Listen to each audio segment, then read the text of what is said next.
Hello and welcome to episode 344 of the Daily Sales Message Sales Podcast, where every single day I say the word sales a lot. Sorry about that, but it's good for the algorithms apparently.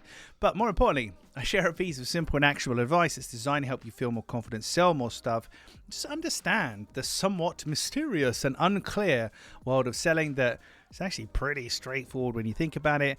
But maybe nobody's ever broken it down for you. My whole life, really, or this part of my life, has been dedicated to turning sales and selling into a paint-by-numbers, very, very specific, easy-to-follow, step-by-step process. And that is why I have 340 whatever episodes of this podcast so far, and about 8,000 million to go. Lots to talk about. In today's episode, though, we're talking about, as I check my notes, seller's remorse. Yes, seller's remorse. So we've heard about buyer's remorse, where you buy something and then you regret it. But seller's remorse, where you sell something to somebody and then you regret it. And the point here is that not all clients are created equally. So many people I meet are in such a rush to do the deal, to get the money, to make the sale, because money makes the world go round, and I like to eat 3 times a day and live in a house and all that kind of good stuff, right? We need money, of course we do, I'm not naive. But some people place making the money over the consideration of what kind of a client is this person going to be? Because the more difficult a person is before you've got their money. So if somebody's asking all sorts of questions and making a nuisance of themselves before they've paid you, well, after they've paid you, they're probably going to get worse because you've got their money and they're going to want to get their money's worth.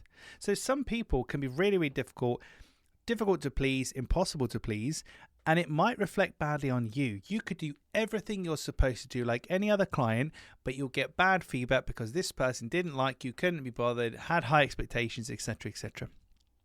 So the point I'm making here is, with seller's remorse, not all buyers are created equally. Look out for those people that are a little bit tricky. Ask your potential clients, hey, what does success look like to you? How are you going to be judging this success? What are you measuring it against? What are you looking for? Set some realistic expectations and have a real candid chat with them about what's going to happen and what's not. Because if you sign a bad client, and thankfully for me, I don't do this that often, but I've had 1 or 2, they complain about everything, they pay late, it's very difficult, you move heaven and earth, they're still not happy, and they just take so much energy out of you, and it's just such a negative experience. You could do exactly the same work for somebody, put your heart and soul into it and be appreciated over here, and these people are like, wow, James, this is amazing. You could do the same thing over here and get asked loads of questions and it's a nightmare, and they're still not happy. Some people are never happy. Some people will never give you a 10 out of 10 because I don't give people a 10 out of 10. Those are the people that we want to avoid because they're a lot of hard work for not much in return. So whilst it's great to take money off people and do deals and sell, etc., of course, I love it. I teach people how to sell. That's what I do. Just be careful who the people are, because if you're dealing with people who are not very nice or have a hidden agenda or they're very hard to please, you're going to be in for a rough ride, and you'd probably be quite happy just to give them the money back, get rid of them in the end. And you've probably had a client like that before in the past, I'm sure.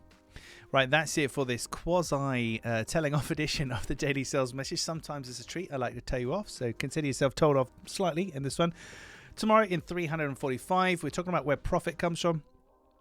Profit comes from lots of places, but there's one thing you can do absolutely to drive profit in your business. And I had a call this afternoon where I was explaining something to somebody, and I reflected on just how much of this thing that I've done, and it's really helped me, but I'll explain more in tomorrow's episode. That's enough more of me being cryptic there. In the meantime, if you haven't already, please hit the like or subscribe button, comment, share this with anybody that you might think want to listen to or watch the Daily Sales Message. Thank you for listening or watching all the way to the end. I'll catch you in another episode.